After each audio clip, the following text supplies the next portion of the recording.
hobi bunuh orang, ngaku Tuhan.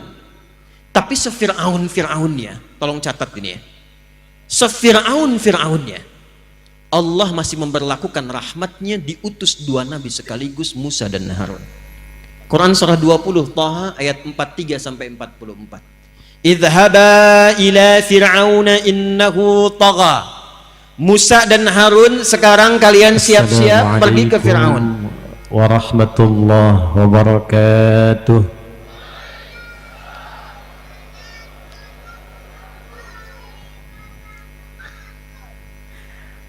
Alhamdulillahilladzi jama'ana fi hadzal makan al-mubarak linataqarrab ila rabbil alamin.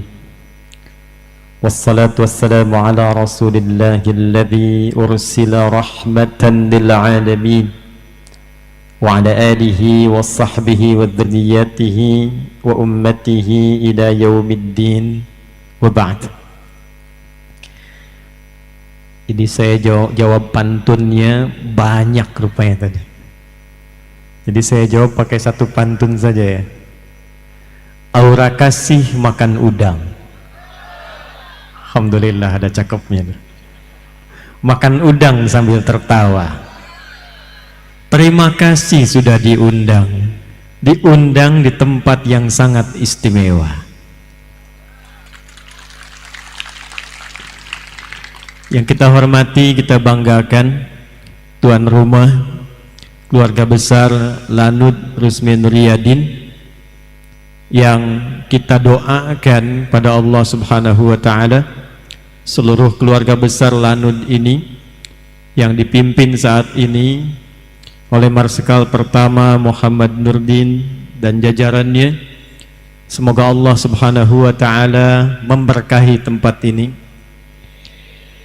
menyehatkan, memuliakan semua yang bertugas di tempat ini, dan mudah-mudahan tempat ini dijadikan sebagai bagian dari tempat yang bersaksi di hadapan Allah kelak bahwa kita pernah berkumpul malam hari ini untuk berzikir dan mengagungkan Allah Subhanahu wa taala di tempat ini.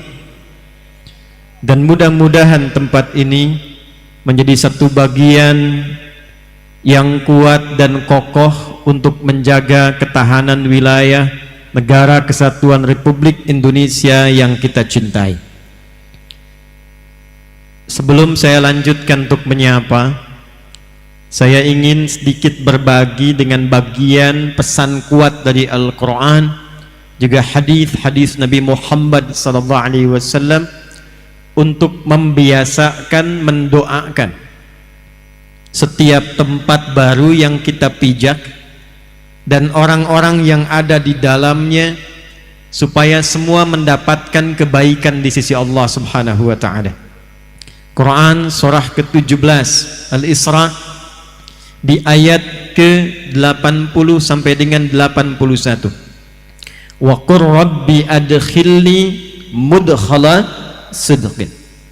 Dan katakan, sampaikan Muhammad sallallahu alaihi wasallam agar kita membiasakan masuk ke tempat manapun memohon kepada Allah supaya tempatnya diberkahi, diberikan nilai-nilai kebaikan, lalu didetilkan oleh Nabi lewat hadisnya, Allahumma inni as'aluka khairaha wa khaira ahliha. Ya Allah, aku bermohon semoga orang-orang yang ada di tempat ini orang-orangnya menjadi baik, dan aku memohon kepadamu ya Allah, tempat yang kami pijak pun menjadi tempat yang baik. Karena itu kita turut mendoakan dan menyapa selain keluarga besar tuan rumah di Lanud Rusmi Nuryadin ini, di hadapan kita semua saya mohon dan minta maaf membelakangi ada unsur Forkompinda yang hadir saat ini, baik mewakili Bapak Gubernur, kita juga dengar tadi ada dari Kajati, Pengadilan Agama, kemudian membersamai kita Pak Kapolda, sahabat kami Pak Muhammad Iqbal beserta Ibu. Kita doakan semuanya, dan kita kirimkan pesan malam ini dari Pekanbaru, dari Lanud ini, insya Allah malam ini pejabatnya, pemangku kepentingannya, rakyatnya semua kompak untuk berzikir demi membangun negara kesatuan Indonesia dan makmur dan sejahtera insyaallah. Bu, yuk, jam berapa sampai sini?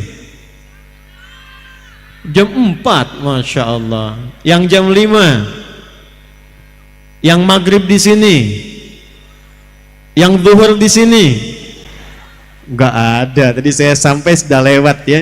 Ini terima kasih, tempatnya luar biasa. Malam ini bukan konser musik ya. Ini panggung khusus yang didesain untuk tausiah spiritual. Jadi beliau tadi dan Lanut siapkan, Ustadz, kalau mau nyapa jamaah, kami siapkan ke depan kurang lebih sampai 6 meter supaya bisa lebih dekat dengan keluarga jamaah yang dicintai. Takbir. Quran surah ke-21 ayat 107. Kita biasakan dengan Quran supaya tidak ada yang bisa menolak dan mengelak. Yuk kita baca. Wa ma arsalnaka illa rahmatan lil. Wa ma arsalna. Kita bahas pakai na-nya dulu. Jika ada dalam Al-Quran kata kerja, kalimat, ayat yang diselipkan menggunakan na, bacanya panjang.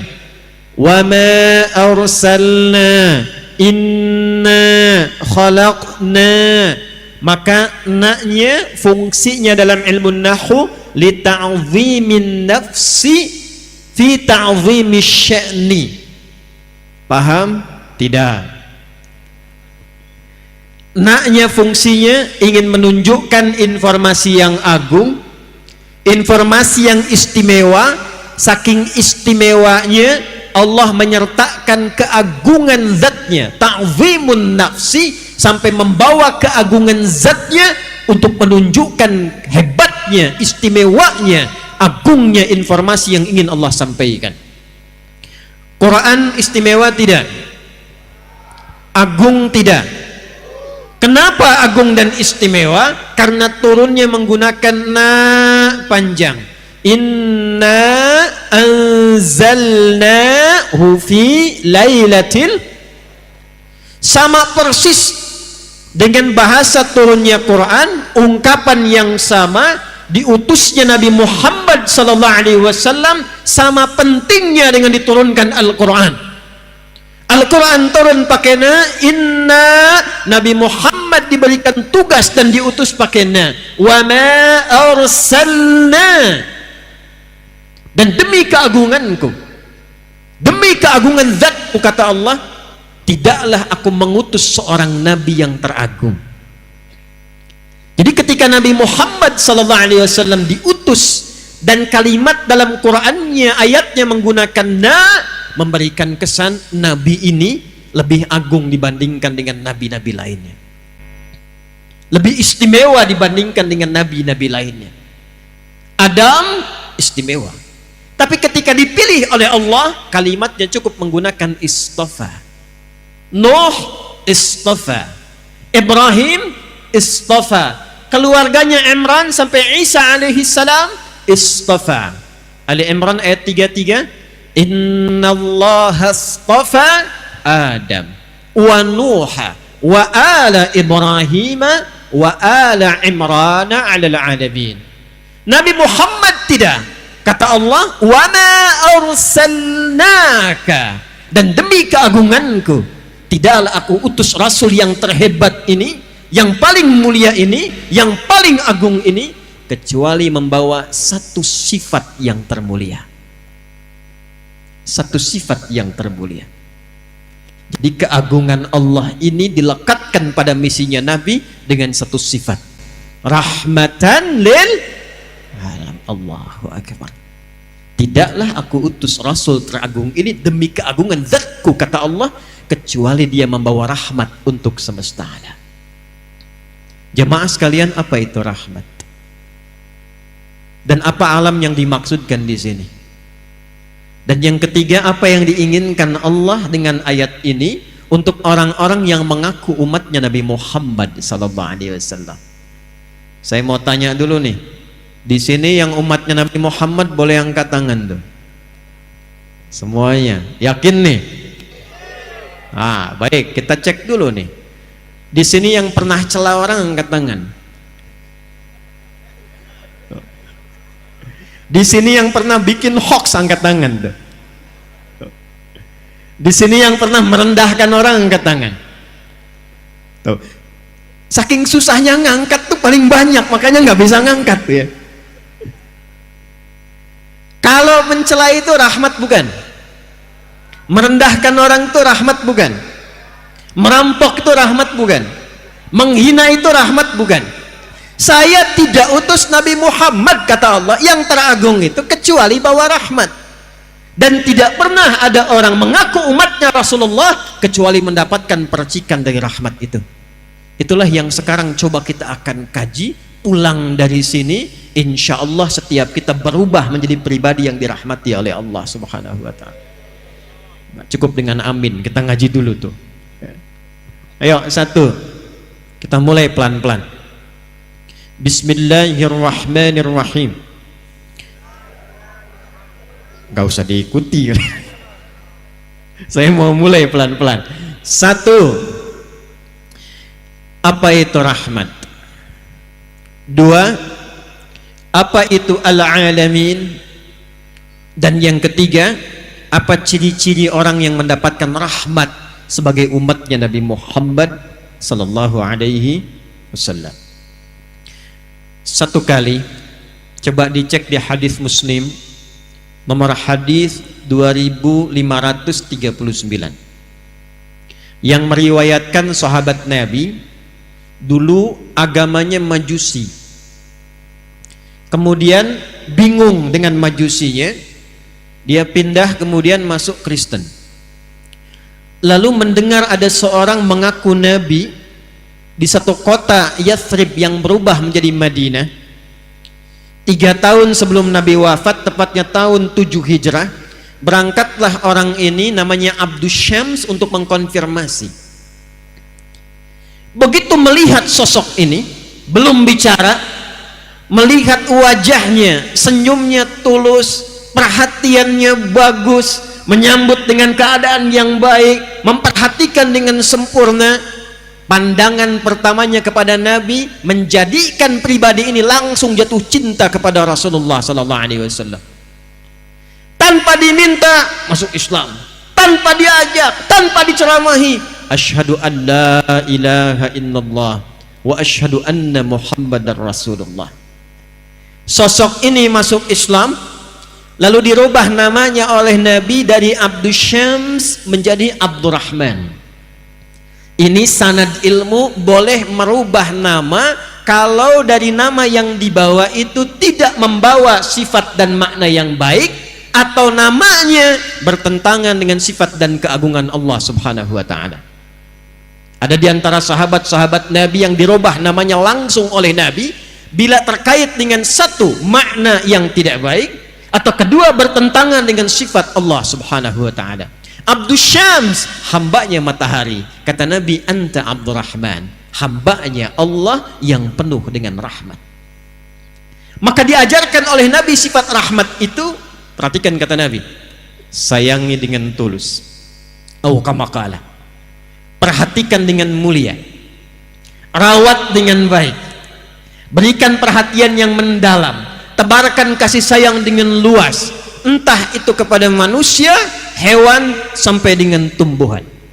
Maka pulanglah sosok ini Abdurrahman. Di tengah jalan dia bertemu dengan anak kucing kecil. Kucing dibagi dua. Dibagi berapa? Ada kucing rumahan namanya kitpun, diserap oleh orang di Inggris, maka berubah menjadi bahasa Inggris kitty ya, kucing rumahan. Makanya di rumah ada spray mereknya Hello Kitty, kucing rumahan. Banyak dari bahasa Arab ke bahasa Inggris. Sukar, gula jadi sugar.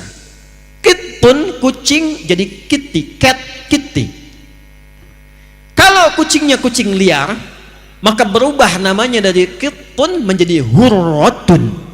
Anak kucingnya disebut dengan Hurairah.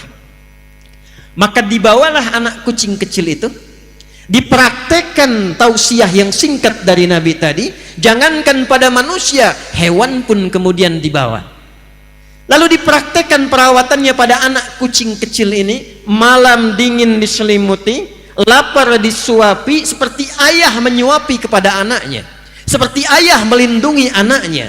Maka setiap jalan kemanapun, dibawalah anak kucing kecil ini, dimasukkan ke dalam jubahnya. Karena itulah malam ini saya spesial pakai jubah untuk mencontohkannya. Dimasukkan ke dalam jubahnya, tiba-tiba di jalan berpapasan dengan Rasulullah, anak kucing kecilnya mengeong-ngeong. Keluar dia, terlihat oleh Nabi. Kata Nabi, anta Abu Hurairah. Kamu adalah bapak anak kucing kecil. Saking perhatiannya yang dalam, kasihnya yang dalam, memberikan kebahagiaan yang dalam, maka engkau berikan perhatian kepada anak kucing seperti ayah memperhatikan anaknya. Abu Hurairah. Itulah sejarahnya. Ada sahabat Nabi yang disebut dengan Abu Hurairah. Nama ini bukan sekedar nama, tapi memberikan perjalanan kepada kita tentang arti menjadi seorang muslim. Mu'allaf datang pada Rasulullah, minta diajarkan tentang Islam. Yang diajarkan oleh Nabi pertama kali rahmatan lil alamin, sifat kasih yang dalam, sifat membahagiakan yang dalam, yang dengan itu kita selalu memikirkan yang baik-baik tentang apa dan siapa yang kita kasihi itu. Tempat rahmat disebut dengan rahim. Ibu punya rahim ya? Ibu-ibu punya rahim ya Bu? Saya tanya pada ibu, di dalamnya disayang tidak? Disayang. Miring kanan susah, miring kiri susah, telungkup nggak mungkin. Dijaga supaya apa? Supaya yang di dalam itu merasakan kenyamanan dan kebahagiaan. Walaupun yang menjaga itu kadang-kadang merasakan hal yang tidak nyaman. Ada sebagian ahli hikmah mengatakan, kenapa anak-anak itu terlahir menangis? Ahli hikmah, mereka mengatakan karena mereka takut tidak mendapatkan lagi rahmat seperti didapatkan oleh rahim ibundanya. Jadi kalau kita ingin katakan apa rahmat yang dibawa Nabi, yang dibawa Rasulullah pertama kali ajaran kasih yang sangat dalam. Bagaimana melihat semua orang itu punya sifat baik. Karena itu saya sering mengatakan, Allah sangat mencintai orang salah yang gemar bertobat dibandingkan dengan orang soleh yang tidak pernah merasa salah. Jadi Islam itu selalu mengajarkan, lihat setiap orang pada potensi kebaikannya. Di Masjid An-Nur pernah saya tanyakan kan, kenal Firaun? Ayo bilang kenal sekali lagi, pulang saya. Malam ini juga saya pulang mumpung ada di Lanut tuh. Tahu Firaun? Kejam tidak? Kejam tidak? Bukan cuma kejam, ngaku Tuhan, ana rabbukumul a'la. Setiap melihat orang kalau tidak nyaman, eksekusi. Antum untung hidupnya di masa sekarang tuh. Kalau hidup masa Firaun tuh, bosan Firaun, saya nggak suka dengan rambutnya. Bukan disuruh cukur, pisahkan kepala dari badannya. Firaun. Makanya Nabi Musa ketika akan berdakwah, doa dulu supaya nggak cepat tersinggung karena kata-katanya menyakitkan, nusuknya dalam. Nabi kan kalau doa, sekali doa diijabah. Kalau Nabi Musa nggak punya sifat sabar, cepat bosanan, Firaun menghardik, ya Allah bosan, matiin aja, mati tuh. Cuman buat kita nggak ada hikmahnya tentang indah dan kasihnya ajaran Islam yang sangat dalam. Firaun hobi bunuh orang, ngaku Tuhan, tapi sefiraun-firaunnya, tolong catat ini ya, sefiraun-firaunnya Allah masih memberlakukan rahmatnya, diutus dua nabi sekaligus, Musa dan Harun. Quran surah 20 Taha ayat 43 sampai 44. Idhaba ila fir'auna innahu tagha. Musa dan Harun, sekarang kalian siap-siap pergi ke Fir'aun. Untuk apa ya Allah? Faqula lahu qawlan layyina la'allahu yatadhakkaru aw yakhsha. Dia sudah mulai bergeser dari kewenangan, dititipkan jabatan, dia menyimpang. Hati-hati Pak yang punya jabatan di belakang. Udah nggak usah tepuk tangan. Ini saya sedang ingatkan, dan fungsi ulama begitu, karena sayang mengingatkan. Kalau tidak sayang tak diingatkan bahaya. Kan kita menginginkan semua pejabat juga masuk surga, rakyatnya masuk surga. Yang paling indah kita bergandengan lalu masuk surga seperti Allah sampaikan, wasiqal ladzina taqaw rabbahum ilal jannati zumara. Ada serombongan orang takwa yang masuk surga, masuknya bergandengan tangan. Saya menginginkan ketika Allah tetapkan, misal Adi Hidayat dengan izin Allah, kalau Allah izinkan masuk, saya pengen tangan kanannya gandeng Pak Muhammad Nurdin, tangan kirinya gandeng Pak Muhammad Iqbal, ya, yang lainnya ikut sama-sama dengan jamaah bareng-bareng. Kan itu yang kita inginkan. Karena itu kalau ada pejabat kami beri masukan, jangan marah ya Pak, karena sayang. Dan cara memberikan masukan pun mesti pakai rahmat, bukan teriak-teriak, merendahkan, menghina, menjelek-jelekan, bikin hoax. Itu bukan tipikal umat Nabi Muhammad. Seburuk-buruknya Fir'aun, seburuk-buruknya, kata Allah, ini punya jabatan, ada setannya, setan khusus menggoda pejabat. Nanti kalau lain waktu saya kesini lagi, materinya bikin khusus Pak, fikih setan. Ada 9 jenis setan, 9 Anda bayangkan. Bu, di rumah tangga ada setan khusus Bu, tugasnya memecah belah suami istri, namanya Dasim, perempuannya Dasimah. Betul, saya tidak bohong, ada di Al-Baqarah ayat 102, yufarriquna bainal mar'i wa zawji. Ibu belum nikah, suami ibu yang paling cantik lihatnya ibu, habis nikah istri orang paling cantik Bu, digambarkan. Karena itu bagaimana nanti konsisten mendapatkan kenyamanan dalam rumah tangga, ada fikihnya. Di jabatan juga ada setannya. Tapi perhatikan baik-baik, kata Allah, Musa, Harun, ini ada potensi Fir'aun, kedudukannya diselewengkan. Engkau aku tugaskan, perhatikan baik-baik, bukan ingin menurunkan jabatannya, datang kepadanya, sampaikan dengan lemah lembut, supaya ia kembali pada kewenangan yang baiknya dan memberikan putusan-putusan yang bermaslahat.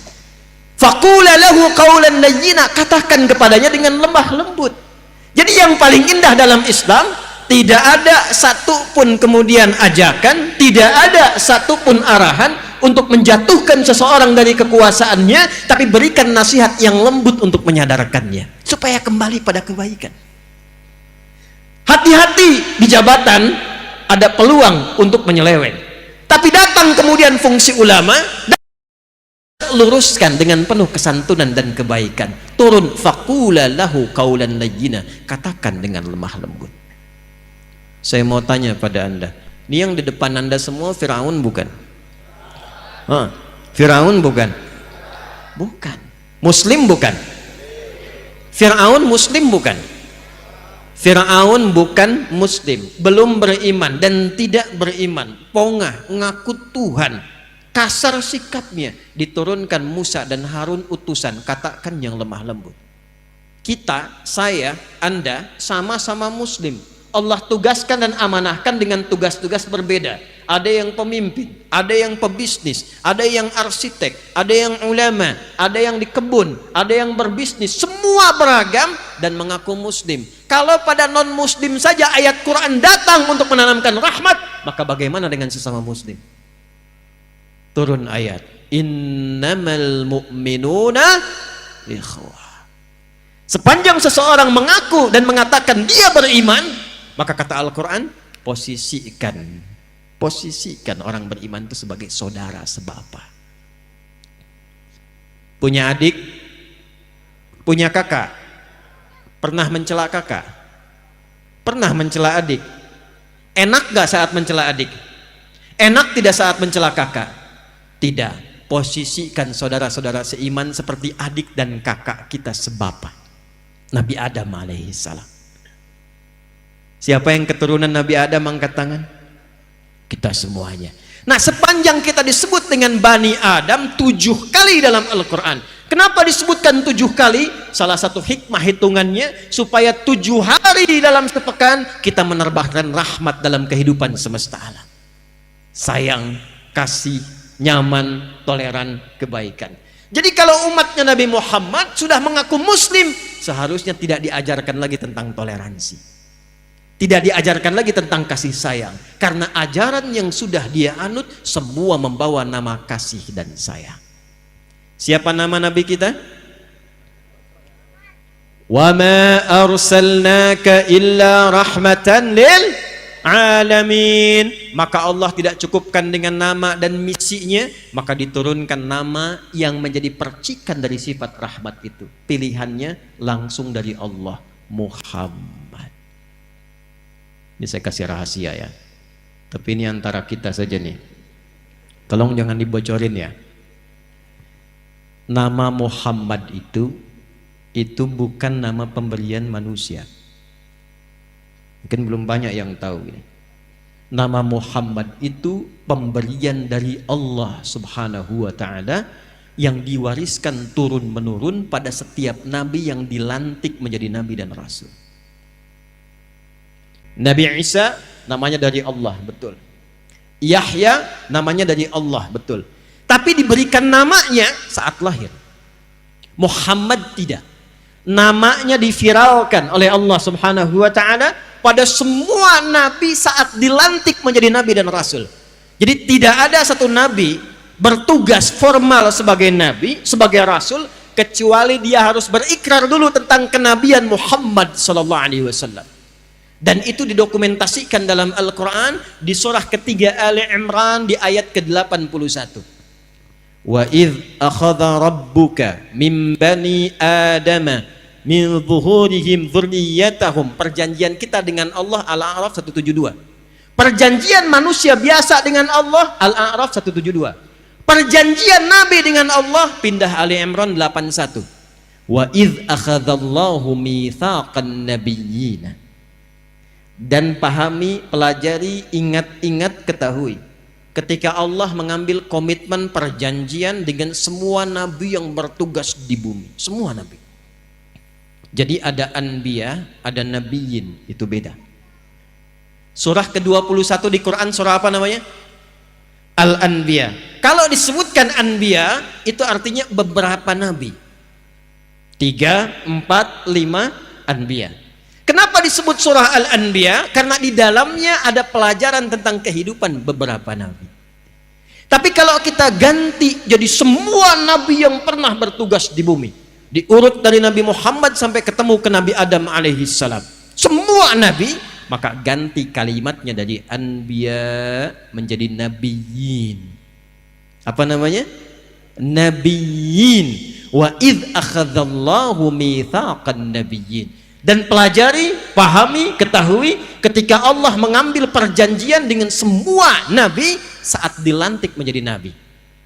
Lama ataitukum min kitabin wa hikmatin thumma ja'akum rasulun musaddiqun lima ma'akum latu'minunna bihi wa latansurunnah.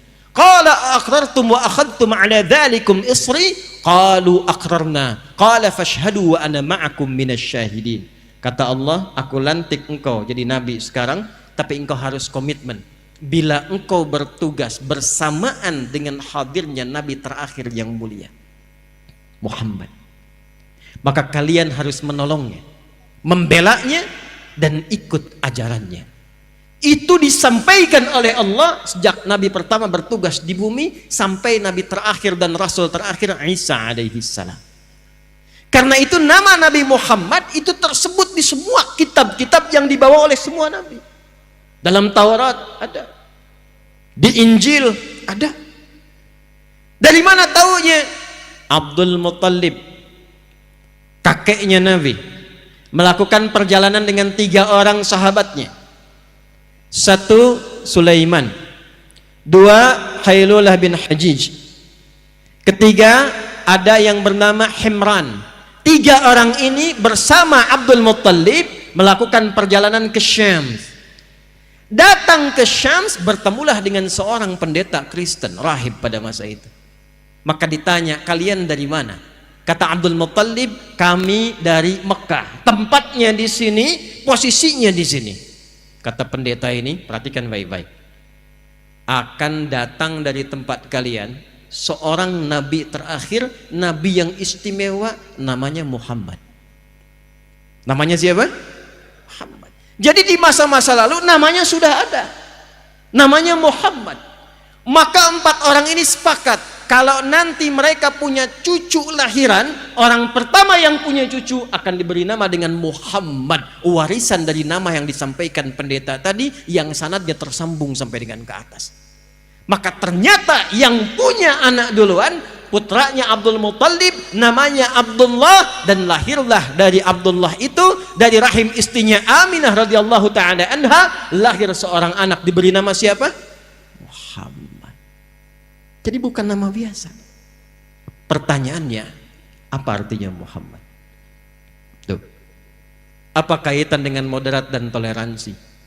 Apa kaitan dengan rahmat? Muhammad itu bentuk superlatif, sirah mubalaghah dari kata Mahmud. Saya senang bahas nama ini karena dan lanut dengan Pak Kapolda Muhammad namanya tuh. Ya, nanti kita lihat contohnya langsung, termasuk kita deh. Mahmud, jika ada orang punya sifat baik secara sosial, maaf, satu sifat saja, jujur tapi kurang sabar, nah, itu Mahmud. Oh, jangan tunjuk orang Mahmud ente gede. Satu sifat, konsisten di satu sifat baik, yang lain belum. Tapi kalau Anda ingin gabungkan semua sifat baik secara sosial, sabar, jujur, suka menolong, sopan, lemah lembut, penuh senyum, gabungkan jadi satu sebagai sifat kasih yang dalam dari pancaran rahmat, maka jadikan namanya dari Mahmud menjadi Muhammad. Kenapa Nabi ini disebutkan dengan nama Muhammad? Ingin memberikan gambaran yang sesuai dengan misi yang dibawa. Wa ma arsalnaka illa rahmatan lil alamin. Kumpulan sifat rahmat itu bila diteruskan dalam pergaulan kehidupan kita secara sosial, maka namanya disebut dengan Muhammad. Dan nama itu nggak pernah ada di lingkungan jahiliyah pada masa itu. Abu Lahab ada, Abu Jahal ada, Zaid ada, Usamah ada, Muhammad tidak ada. Jadi ketika diberi nama oleh Allah dengan Muhammad, ingin memberikan kesan, tidaklah Nabi ini bergaul dengan siapapun dalam kehidupannya kecuali membawa contoh kemuliaan dan kebaikan. Balik ke hadis Muslim, nomor hadis 2539 tadi, riwayat sahabat Abu Hurairah. Beberapa sahabat datang kepada Nabi berkata begini, ya Rasulullah, tolong doakan sama Allah supaya mengazab dan melaknat orang musyrik itu, katanya. Udah didakwahin gak mau masuk Islam juga, dibaik-baikin masih ngejahatin juga. Ya Rasulullah, mohon angkat tanganmu, mohon doakan pada Allah supaya mengazab mereka. Apa jawab Nabi? Perhatikan baik-baik. Innama bu'ithtu rahmatan wa ma bu'ithtu la'anan. Aku ini diutus membawa rahmat. Aku diutus membawa ajaran kasih. Aku diutus untuk mengajar kebaikan, bukan untuk laknat orang. Muhammad. Allahu Akbar, salat depan Ka'bah, ruku. Begitu ruku, datang orang iseng naruh kotoran di punggung Nabi. Kotoran cukup banyak.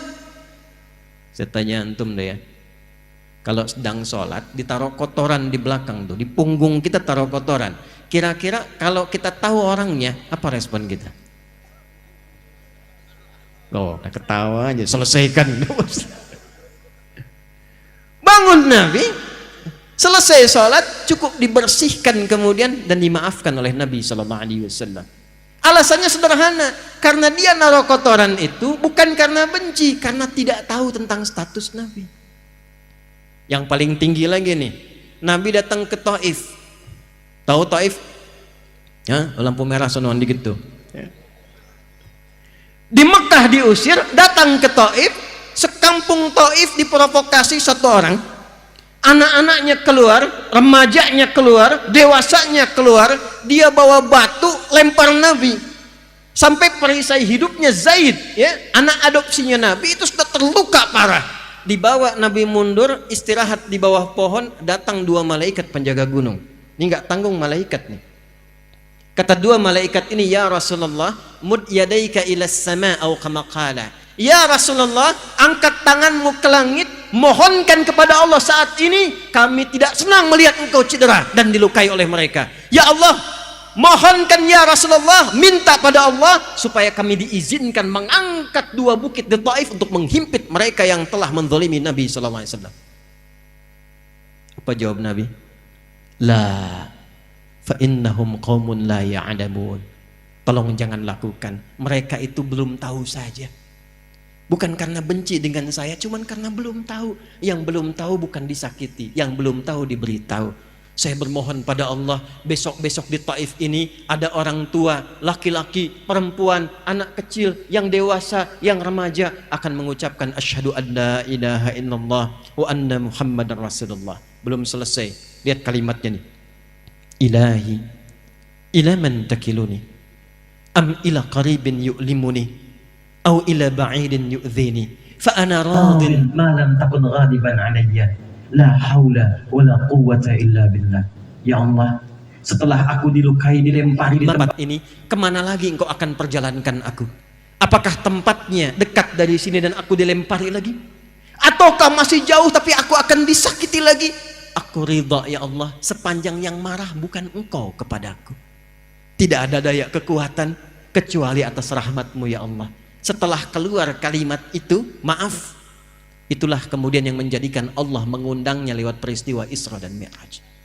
Rahmat bila dipraktekan, maka pemilik rahmat, Rahman dan Rahim itu akan mencurahkan semua karunia-Nya untuk mengangkat hamba-Nya. Ini kalau nyampaikan ini seringkali berhenti saya ceramah. Tapi penting untuk kita ketahui betapa rahmatnya Rasulullah kepada kita semuanya. Sampai Jibril mengatakan kalau disebut nama Muhammad, enggak sholawat yang dengar itu, keterlaluan orang itu. Shallu ala Nabi. Ini riwayat memang perlu diverifikasi tapi dalam. Tadi masih hidup, sekarang saat sekaratnya di ujung wafat. Dalam pangkuan Sayyidah Aisyah, dibawakan kemudian sebaskom air oleh Fudail anaknya Abbas radhiyallahu taala anhuma. Yang kita ketahui berwudu kemudian sholat wafat di pangkuan Sayyidah Aisyah. Ada satu riwayat yang kalaupun kita perlu verifikasi, perhatikan baik-baik. Datang Jibril sebelum wafat, memalingkan wajahnya. Nabi bertanya, "Wa kama qala wa kama hadatsa?" Ya Jibril, kenapa berpaling? Kata Jibril, saya tidak ingin melihat kekasih Allah dicabut nyawanya. Nabi mengkonfirmasi apakah akan terasa kematian itu. Padahal Nabi sudah tahu, karena ilmu kan disampaikan oleh Allah pada Nabi. Hanya ingin mengonfirmasi satu bagian yang akan didengar oleh umatnya di Riau ini. Perhatikan baik-baik. Kullu nafsin dha'iqatul, setiap yang bernyawa pasti akan merasakan kematian itu. Tiba yang terpikir apa? Bukan dirinya, bukan sakaratul mautnya, yang difikirkan saya, Anda, kita saat ini. Lalu beliau mengatakan, ya Allah, kalaulah diperkenankan, Engkau timpakan seluruh rasa sakit yang dialami oleh umatku dalam sakaratul maut itu, timpakan kepadaku saat ini, supaya umatku nanti tidak ada yang merasakan lagi sakaratul maut. Timpakan kepadaku saat ini. Kurang sayang apa lagi? Makanya malaikat Jibril itu paling sebel kalau ada orang disebutkan nama Rasulullah, setidaknya dia bersalawat. Ini tidak bersalawat, kata malaikat Jibril, raghima anfu rajulin, keterlaluan orang itu. Karena saking dalamnya rahmatnya. Dan yang paling menarik, ternyata ciri-ciri umat Nabi Muhammad sallallahu alaihi wasallam yang mengaku umatnya Rasulullah, yang pertama dia dapatkan setelah berislam sebagai pancaran dari semua ibadahnya itu adalah mendapatkan percikan rahmatnya. Mendapatkan percikan apa? Rahmatnya. Jadi kalau kita mengaku umatnya Rasulullah, cukup dengan mengatakan saya muslim, umatnya Nabi Muhammad, maka apa yang pertama kali dikonfirmasi oleh Nabi SAW? Ternyata maaf, bukan berapa rajin Anda puasa, bukan berapa banyak Anda sholat, bukan berapa kali Anda umrah dan haji. Yang pertama kali dikonfirmasi, Berapa mulia Anda mempraktekkan hasil ibadah itu melalui akhlak dan kasih sayang dalam kehidupan. Yuk kita contohkan. Hadis sahih, hadis Muslim. Maaf ya, ada orang datang kata Nabi di hari kiamat. Ini cepat aja nih pakai terjemahan.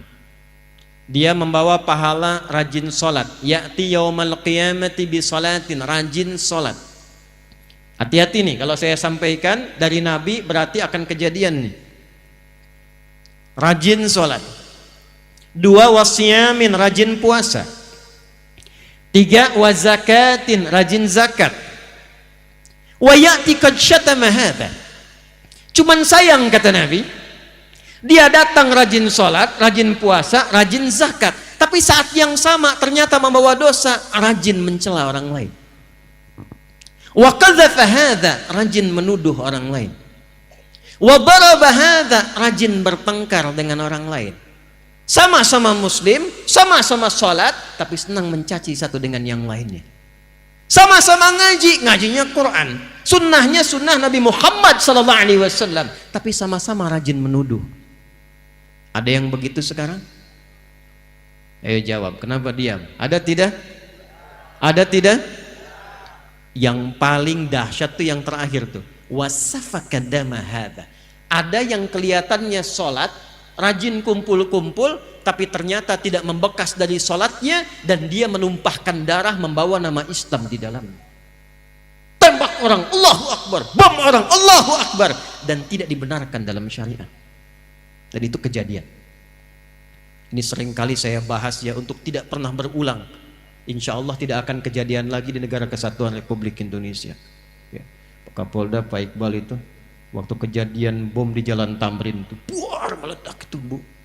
Saya itu sedang di Lampung Bu. Itu jamaah instruksi angkat tangan. Ustadz, apakah bom di Jalan Tamrin termasuk jihad fisabilillah?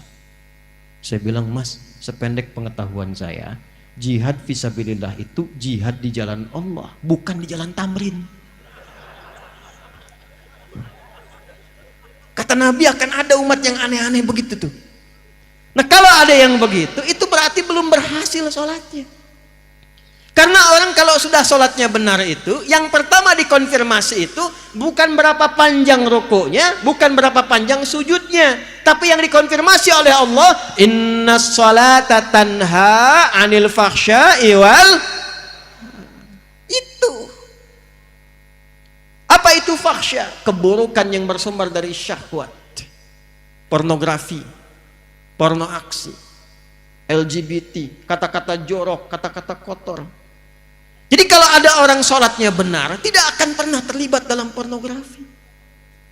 Kalau ada orang sholatnya benar, tidak akan melambai. Bukan di sini nih ya, bukan di sini nih. Jakarta sono ada yang tangkap sama polisi, terima kasih itu. Malam-malam kena razia. Nama siapa? Nia Pak. Yang benar Nia. Nama lengkap Kurniadi. Karena sholat tuh nggak begitu. Laki-laki laki-laki, perempuan perempuan. Ya, hati-hati. Jangan sampai Anda sholat ternyata diperiksa di handphone yang dibawa dalam sholat gambar-gambar yang tidak elok. Itu fahsya, Joni. Itu fahsya. Jadi nggak mungkin ada orang sholat melanggar ketentuan sholat, keluar dari rahmat, berbuat fahsya. Itu mustahil. Zina fahsya, selingkuh fahsya. Betapa banyak sekarang orang ketangkap karena selingkuh. Paling sebel begitu masuk ke pengadilan pakai kerudung,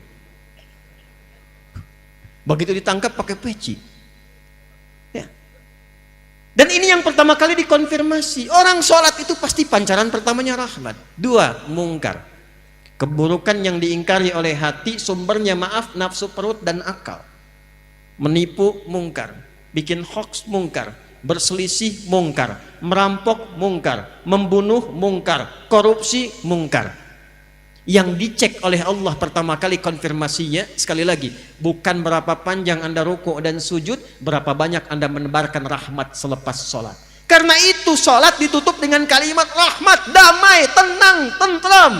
Assalamualaikum warahmatullahi wabarakatuh. Assalamualaikum warahmatullahi warahmatullahi wabarakatuh. Karena kita dalam setiap gerakan sholat dilatih 3 hal. 1, menebarkan salam. 2, menebarkan rahmat. 3, menebarkan berkah. Orang sholat. Jadi mustahil ada orang sholat korupsi. Tangan tahiyat tuh nggak mungkin dipakai maksiat. Malu. Tiap hari jari telunjuk nih pakai tahiyat. Bahkan ada yang gerak-gerak begini tuh. Nanti kita belajar, ya. Kita belajar. Jangan dikit-dikit bid'ah, dikit-dikit salah ntar ya. Ya, kita belajar. Intinya tangan tahiyat, telunjuk pakai sholat, tahiyat. Ada yang lurus, ada yang begini, ada yang gerak-gerak, dipakai sholat. Apa nggak malu telunjuk ini digunakan maksiat? Hati-hati pas sekda tuh ya, teman-teman yang lain. Lagi ada proyek tawaran, datang orang mengatakan, Pak, ini kan ada renovasi. Kami ikut Pak, Bapak tunjuk langsung fee-nya 10 miliar. Oh. Mau Pak? Karena beliau udah ngaji, beliau jawab, maaf ya, ini telunjuk saya telunjuk tahiyat, tidak akan saya gunakan untuk maksiat. Masya Allah. Ya. Ya, tapi namanya setan. Dia nggak kenal putus asa. Antum bari takbir aja digoda. Udah baca belum hadisnya? Kalau belum sholat semua fokus. Tapi begitu anda takbir kata Nabi, setan datang goda orang sholat, namanya khanzab tuh. Kata Nabi dia tanamkan semua hal yang tidak ingin diingat jadi ingat. Anda kan tadi pas takbir isya udah beda kan? Ini ustadznya bener ada nggak gitu kan? Tadinya nggak begitu, jadi begitu takbir muncul semua. Artinya apa? Setan kadang melampaui itu. Tolak. Jari saya jadi tahiyat tidak akan pernah dipakai maksiat. Balik lagi dia. Rapat balik, Pak. Nambah katanya Pak, 20 miliar. Bentar deh saya istihoroh dulu. Nggak boleh ada istihoroh dalam maksiat Pak. Istihoroh. Nah itu perilaku itu ada. Apa yang terjadi? Jangan main-main tuh. Hadis Muslim standar kedua dalam sahih di bidang hadis, Bukhari dan Muslim sahih. Maka apa yang terjadi? Maaf ya, maaf nih. Kalau ada orang sholat lalu mencela dan nggak tanggung-tanggung yang dicela imamnya tuh. Begitu keluar tuh imamnya belagu banget tuh, baru lulus dari pesantren aja Yasin. Padahal maghrib sholatnya misalkan.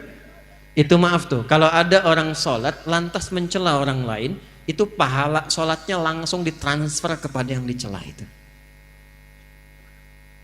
Jadi masya Allah tuh, enak tidak dicela, pengen ditransfer. Ini baru pulang umrah nih, habis umrah misalnya, maaf nih, ya membanggakan diri, menzalimi orang. Zakat, habis zakat misalnya mengangkat status, merendahkan yang dizakati. Ya izin Pak, ini saya ada zakat, memang nggak banyak, cuma 25 juta. Waduh Pak, terima kasih banyak Pak, semoga Bapak berkah. Enggak, ini kan dari Allah saja. Ini kan kewajiban saya, Bapak kan miskin. Misal. Memang keluar tapi nyakitin, itu terima uangnya. Saat Anda menerima itu, Anda mendapatkan plus transferan pahala zakat dia pada Anda. Itu begitu seseorang berbuat baik dalam amalan ritual, berbuat buruk secara sosial, terjadi transfer pahala kepada yang dizalimi. Fa in faniyat hasanatuhu, jika habis bekal baiknya, ada sisa menzalimi orang, dibawa keburukan orang itu ditimpakan kepadanya, faturiha finnar, maka dilemparkan ke dalam neraka, disebut oleh Nabi al-muflis, orang bangkrut. Jadi perkara rahmat itu bukan perkara asing bagi kita. Perkara berbuat baik itu bukan perkara yang sederhana, tinggi, sampai semua ibadah ritual itu ukuran akhirnya adalah nilai-nilai kebaikan yang kita pancarkan dalam kehidupan. Jadi kalau temanya moderat, kita itu udah khatam. Karena semua ayat Qur'annya mengarahkan kita kepada aspek-aspek kemuliaan. Yo, satu sudah tuh. Muhammad tadi sudah kita bahas. Disebut Muhammad dan kita mengaku umatnya Nabi Muhammad, praktekkan ajaran kasih. Kepada siapa? Lil alamin. Apa lil alamin di sini saya percepat. Semua alam. Semua manusia alam bukan. Hewan alam bukan. Tumbuhan alam bukan. Allahu Akbar. Orang Islam itu bukan hanya baik sesama manusia, pada hewan dan tumbuhan pun baik. Yuk, saya cek pelan-pelan ya. Di sana banyak tumbuhan ada. Tadi lewat tumbuhan kan? Boleh nggak nginjak sembarangan? Boleh nggak nyabut sembarangan? Nih, yang saya gambarkan bukan yang itu. Yang ingin saya gambarkan dalam suasana damai saja nggak boleh ya. Yang mau saya gambarkan suasana perang yang sedahsyat-dahsyatnya. Yang paling dahsyat. Tidak ada kasih sayang, tidak ada kebahagiaan. Makanya di surat At-Taubah, Al-Bara'ah, surah 9, itu kenapa dibukanya tidak dengan Bismillahirrahmanirrahim. Semua surat pakai Bismillahirrahmanirrahim. Cuma surah At-Taubah satu-satunya yang tidak dibuka dengan Bismillahirrahmanirrahim. Tapi Bismillahirrahmanirrahim tetap jumlahnya 114. Karena yang tidak ada di At-Taubah diganti di An-Naml ayat ke-30. Wa innahu min Sulaimana wa innahu bismillahirrahman. Kenapa At-Taubah nggak pakai Bismillahirrahmanirrahim? Karena At-Taubah itu izin membela diri saat diinvasi. Saat diserang, saat dijajah, datang pasukan mau menghancurkan Nabi di Madinah, turun izin bela diri, disebut dengan jihad. Tapi karena dalam jihad praktek militer itu ada peperangan, tak ada rahmat Allah, tak ada kasih sayang dalam perang, maka tidak dibuka dengan Bismillahirrahmanirrahim. Silahkan tanya pada para pertempur ini, ada nggak dalam perang pakai kasih sayang? Izin nembak ya, sakit nggak? Maaf ya, nggak ada begitu. Ada bidik-bidik, kunci-kunci, tembak-tembak, nggak ada kasih sayang. Cuman sedahsyat-dahsyatnya perang, maaf, dalam Islam tuh aturannya ketat, jangan cabut tanaman. Di mana ada aturan itu? Dalam perang, jangan mencabut tanaman sembarangan. Jangan menginjak tanaman-tanaman yang sedang tumbuh bagus. Dalam perang, Anda bayangkan. Maka kalau dalam perang saja tidak dibenarkan kita menghilangkan rahmat pada tumbuhan, bagaimana dosanya orang yang menggunduli hutan dalam suasana damai? Bagaimana dosanya orang yang menyebabkan banjir bandang karena menggunduli tidak dikembalikan pada sifat yang baik lagi? Itulah sebabnya kenapa menanam pohon itu begitu banyak pahalanya. Saya senang kalau lihat TNI Polri tanam pohon, itu pahalanya banyak. Karena gambaran dari rahmat. Jadi Islam itu jangankan pada manusia, tumbuhan dijaga. Hewan. Tahu kambing? Tahu kambing? Tahu kambing? Disembelihnya dijatuhkan dulu atau dibiarkan berdiri sembelih? Jatuhkan dulu. Jatuhkannya lemah lembut atau kasar? Oh, masa? Lihat wajah-wajahnya nggak pede itu. Lihat dalam Islam sampai diajarin zikirnya. Teman-teman tinggal buka YouTube, klik ya cara menenangkan kambing sebelum disembelih. Itu ada, tutup dengan telinga ke matanya, bacain depannya, tidur kambingnya. Kalau sapi bacain tenang, jatuhkan lembut, jatuh sendiri. Dalam Islam cuma diajarkan. Yang paling hebat, tajamkan pisaunya sebelum penyembelihan. Kata Nabi, tajamkan pisaumu supaya tidak menzalimi hewan yang akan disembelih itu. Dan dipastikan sekali tarik selesai, bukan digorok-gorok begini. Dan hebatnya, tajamkan pisaumu dan tidak dilakukan di depan hewannya. Awas Idul Adha tuh, jangan sampai terjadi diasah depan kambingnya. Sabar ya, ini bentar nih, paling sebentar klik habis. Ini saya lihat ada aja habis disembelih, kepala kambingnya kasih rokok. Mana oknumnya sini tuh? Itu menghilangkan rahmat. Anda bayangkan hewan. Dan betapa banyak ada orang dapat ampunan Allah karena hewan dan dapat azab karena hewan. Pernah dengar ada seorang perempuan, maaf Bu ya, bukan ibu yang di sini nih. Ya. Seorang perempuan yang dihukum di neraka gara-gara menyiksa kucing. Pernah dengar kisahnya? Miara kucing sengaja tidak diberi makan, dizalimi, tidak diberi minum, hanya diperhatikan sampai datang mautnya. Direspon oleh Nabi dengan kalimat yang sangat luar biasa dahsyat. Akan diperlakukan serupa ia di neraka. Tapi sebaliknya, seorang perempuan malam yang divonis oleh manusia dengan perempuan yang kotor, perempuan yang bernajis, taubat hanya karena seekor hewan yang lekat dengan najis di dalamnya. Karena anjing kehausan. Perhatikan indahnya ajaran Islam. Anjing kehausan di ujung sekaratnya, dalam keadaan mencari minum, ditemukan oleh seorang perempuan malam, datang lewat. Ada kisah mengatakan dia mengambil bagian dari selop sepatunya, ada yang mengatakan dia mengambil benda di sampingnya, lalu mengambil air ke sumur, diminumkan ke anjing itu sampai dia segar kembali. Begitu itu dilakukan dengan ketulusannya karena Allah, lewat anjing hidup lagi, diterima taubatnya oleh Allah. Dia belajar dari anjing itu, anjing yang najis saja, yang dihukumi haram, dikecam oleh manusia, kadang disebut najis, dia bisa mulia dan hidup kembali. Maka saya pun ketika diburuk-burukan, dijelekkan, dinajisi oleh orang, pasti ada peluang untuk bertobat. Lewat anjing jadi taat. Bukankah ada satu hewan yang disanjung dalam Al-Quran, anjing di surah Al-Kahf itu? Dan disebut sebagai anjing yang dihidupkan dan bisa menikmati surga. Jadi bagaimana Islam mengatur? Pada tumbuhan bagus, pada hewan baik. Maka pada manusia yang derajatnya lebih tinggi daripada tumbuhan dan hewan, seharusnya lebih daripada itu. Itu poinnya. Dan yang paling utama, sifat rahmat itu dicontohkan dulu sesama muslimnya, baru keluar. Ya, Muhammadur Rasulullah. Quran surah ke-48 ayat 29. Muhammadur Rasulullah walladzina ma'ahu asyidda'u 'alal kuffar ruhama'u bainahum. Ruhama, pemilik rahmat. Kata Allah, sifat umatnya Nabi Muhammad itu sesama umat Nabi Muhammad, sesama muslim, dia tebarkan rahmat. Bukan menebarkan perselisihan, bukan menebarkan cemoohan. Nah, seringkali terjadi perselisihan dan cemoohan itu babnya satu, karena kurang pengetahuan. Allahu Akbar. Bismillahirrahmanirrahim. Bid'ah nih, keluar dari sak.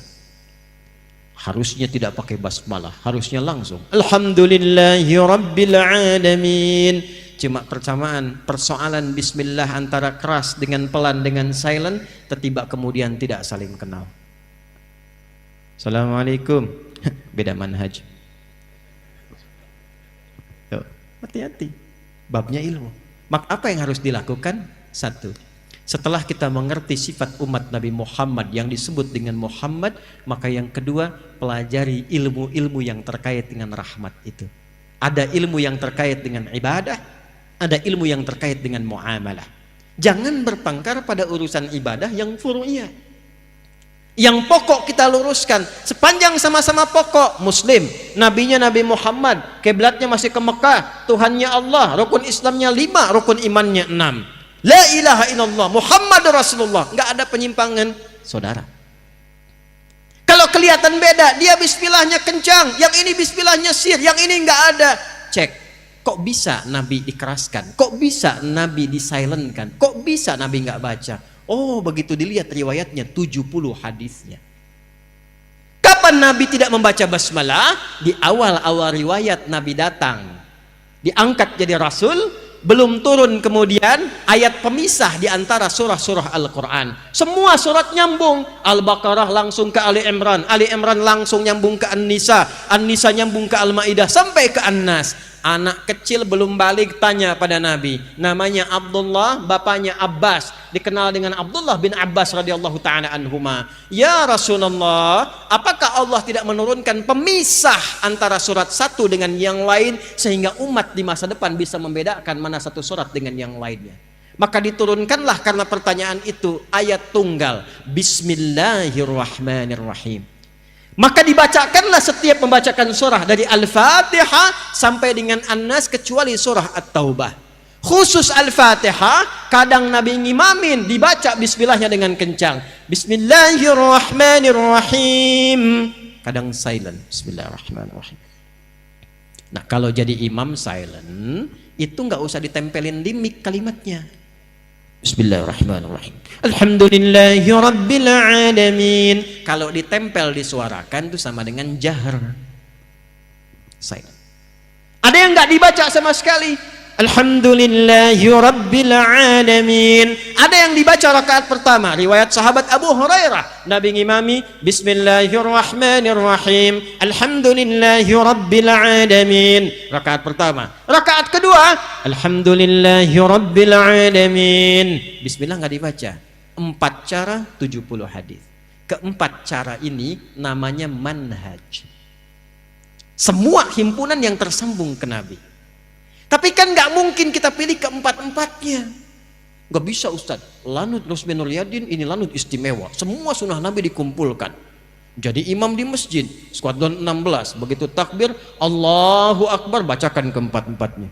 Bismillahirrahmanirrahim. Bismillahirrahmanirrahim. Nggak dibaca sama sekali.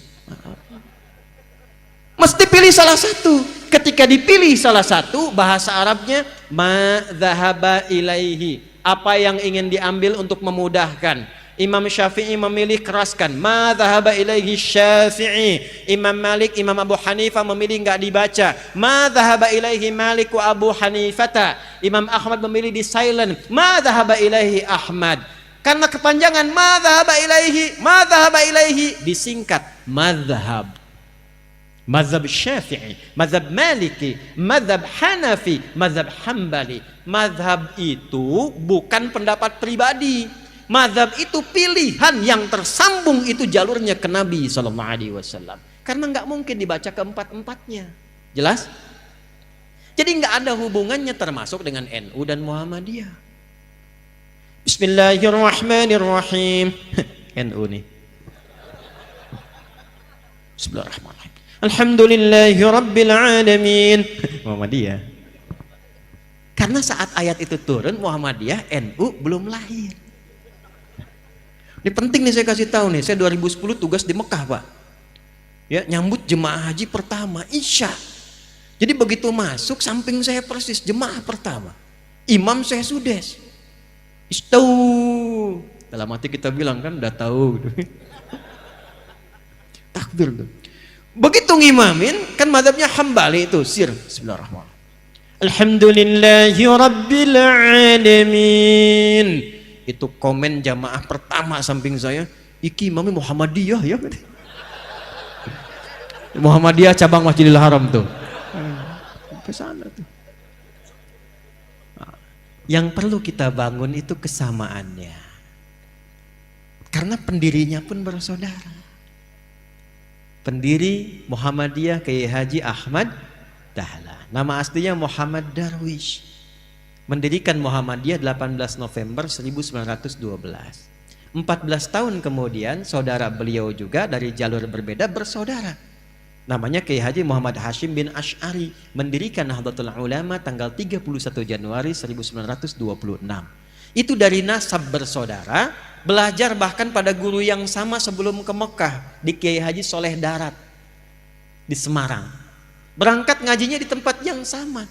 Ngaji di Syekh Ahmad Khatib Al-Minangkabawi atau As-Sambasi, ada yang mengatakan demikian. Ngaji di Syekh Nawawi Al-Bantani. Kemudian satu memperdalam di Turath, lalu mengarang 19 kitab. Ya, dari mulai Adabul Alim wal Muta'allim, Risalah Ahlussunnah wal Jamaah, kemudian An-Nurul Mubin fi Mahabbati Sayyidil Mursalin, 19 kitab. Itu saya baca, saya pelajarin, saya hafalin tuh. Yang satu lagi mempraktekkan isi kitab, pulang-pulang dipraktekkan. Ini baca, ara'aital ladzi yukadzibu bid-din, fadzalika alladzi yad'ul yatim wa la yahuddu 'ala ta'amil miskin. Langsung praktekkan, bikin panti yatim. Panti yatim bikin rumah sakit. Jadi dakwah yang satu di aspek praktikal, yang satu pada teori klasikal. Itu kalau digabungkan sempurna, kuat, kokoh, dan jadi penopang bagi NKRI kita. Itu yang kita harapkan. Jadi ketika yang satu mengaji, yang lain ikut. Kenapa yang ini baca ini? Pelajari ilmunya. Dengan paham ilmu itu bertambah wawasan kita. Oh, mengerti kita. Kalau ini kunut, ini dalilnya. Kalau ini tidak kunut, ini dalilnya. Imamnya yang kunut, yang belakang kata Syekh Ibnu Shalih Al-Utsaimin, mufti Saudi Arabia yang telah wafat. Syekh bin Bas, mufti Saudi Arabia yang telah wafat. Mazhabnya Hambali, kata mereka berdua, kalau ada imamnya kunut, kita bermakmum, dan kita tidak kunut, imamnya kunut, ikut imam, aminkan. Allahumma hdina fi man hadait, amin. Wa'afina fi man afait, amin. Kalau ada imamnya tidak kunut, yang di belakang biasa kunut, bermakmum di belakang imam dan imamnya tidak kunut, ikuti dan tidak perlu sujud sahwi. Jelas? Jika depan imamnya kunut, aminkan, jangan baca yang lain-lain. Allahumma hdina fiman hadait, bid'ah. Enggak selesai-selesai. Ulama sudah menyampaikan hukum, yang salaf sampai yang khalaf, yang dulu sampai yang sekarang. Mereka hafal Quran, hafal hadis, hafal riwayat, hafal sejarah, keluarkan hukum. Kunut boleh, tak kunut boleh. Jadi imam kunut ikuti, imam tak kunut ikuti. Selesai masalah. Antum dari wajah udah kelihatan, imam bukan, ulama bukan, hafal Quran setengah juga enggak. Tuh kan, baca masih belepotan, hadis pakai terjemahan. Ya, sejarah enggak tuntas. Lalu bisa memberikan fatwa, cita-cita masuk surga, ente siapa? Bawaannya ribut terus. Yang kunut benar, yang tak kunut benar, yang salah yang tidak sholat subuh. Gitu. Paham? Jadi bab ilmu itu sangat penting. Ini bab ibadah. Jadi mulai sekarang saya minta, saya mohon, ngajinya yang tuntas. Kalau bisa tingkatkan kualitas. Kalau takbir sampai salam saja, betul, bagus, sah sholat, pahala dituliskan. Tapi barokahnya sholat kita nggak dapat. Apa barokahnya itu? Membuat kita semakin lebih baik.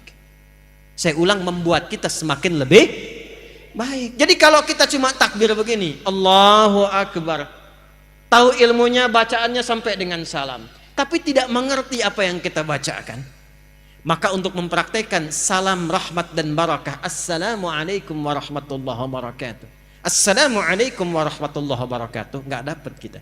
Pahala dituliskan, prakteknya minim dipraktekkan.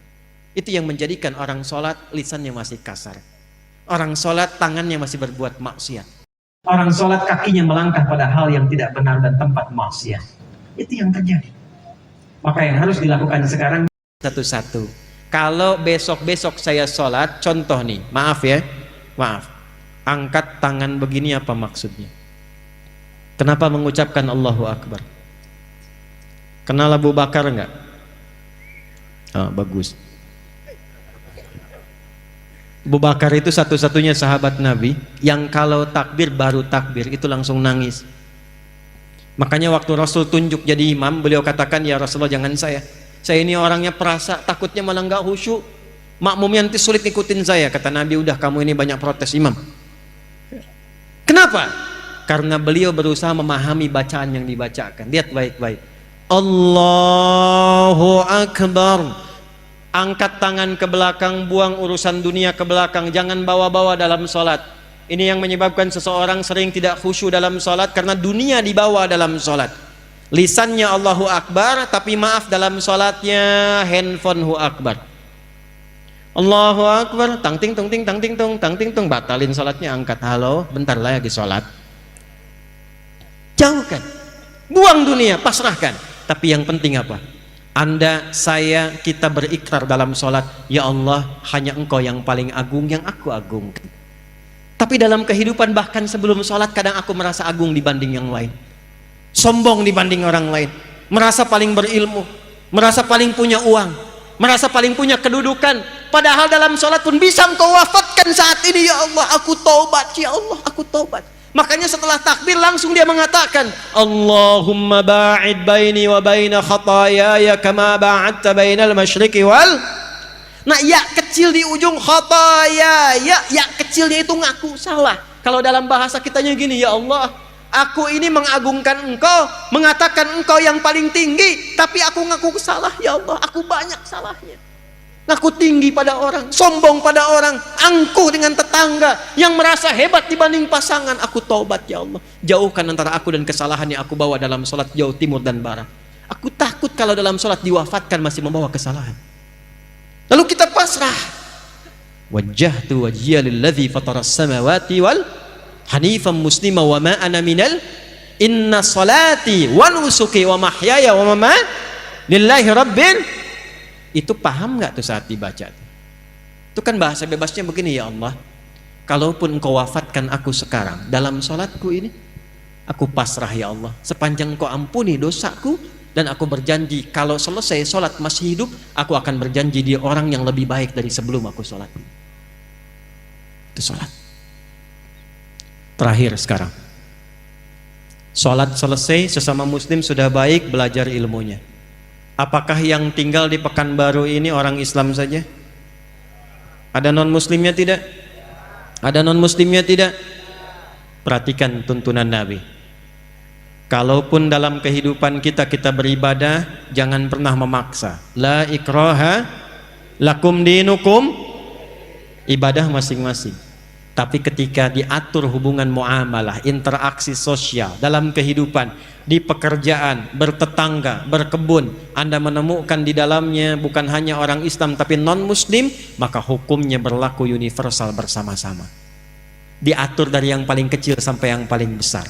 Yang paling kecil, Anda tinggal di komplek, ada orang Islam, tetangganya non muslim, Nabi samakan semua hukumnya. Hukum makanan, hukum senyuman. Senyum kepada yang muslim, senyum pada non muslim. Anda ketemu tetangga yang muslim senyum, yang non muslim nggak senyum.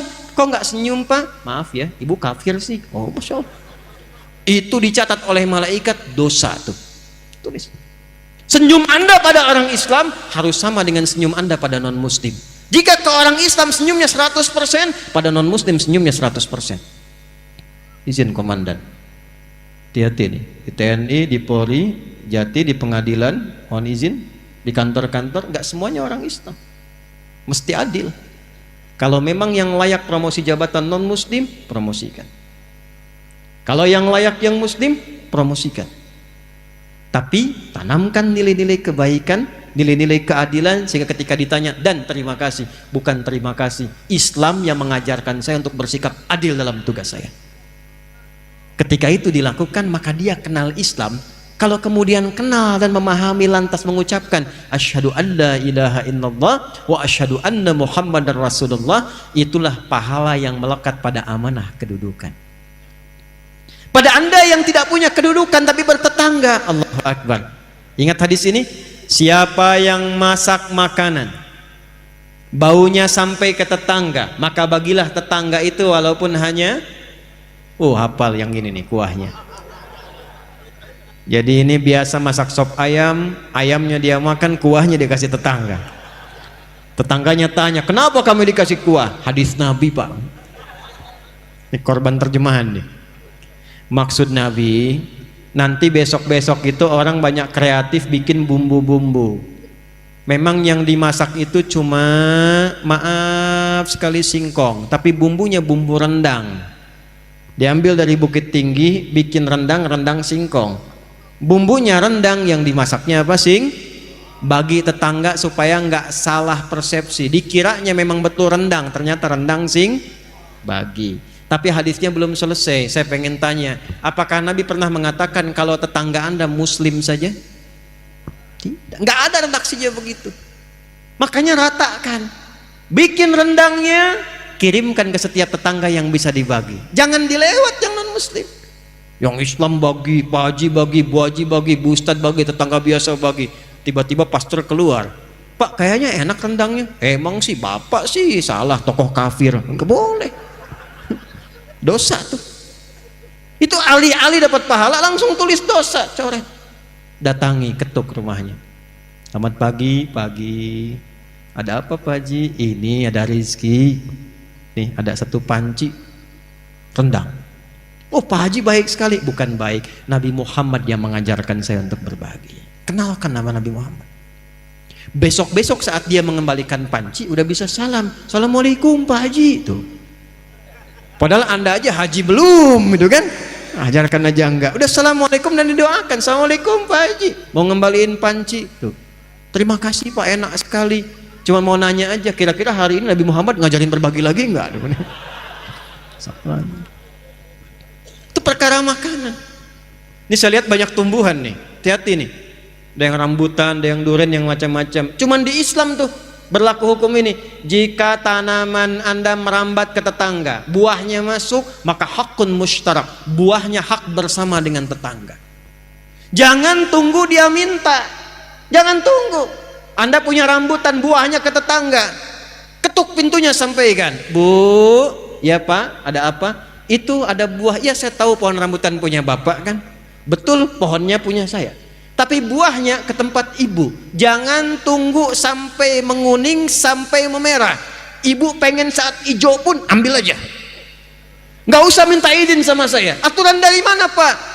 Nabi Muhammad mengajarkan saya jangan sampai tetangga menikmati dengan pandangan dan menyapu sampahnya saja, dia mendapatkan bagian yang sama untuk mengambil buahnya. Islam.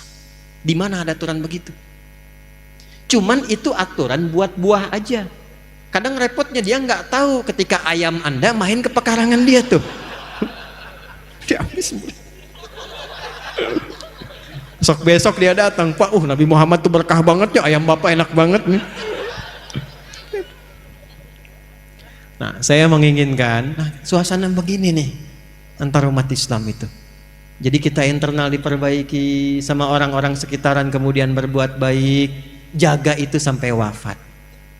Jaga itu sampai wafat. Karena kita nggak tahu kapan kita pulang. Mungkin pulang malam ini. Kenapa pada diam ini? Kan udah gelap banget tuh. Ya, senang tidak kalau pulang? Yakin? Senang tidak? Dibilang senang takut malam ini gitu ya. Dibilang tidak ya pulang. Maaf ya, ini hukum psikologi nih. Di mana-mana semua orang pulang itu senang. Nih saya tanya nih, kalau habis lebaran mau Idul Fitri, mau pulang kampung, senang tidak? Senang kan? Besok lebaran kita mau pulang, saking senangnya kita cari bekal kan? Yang paling hebat tuh begini, dan cuma ada di Indonesia nih.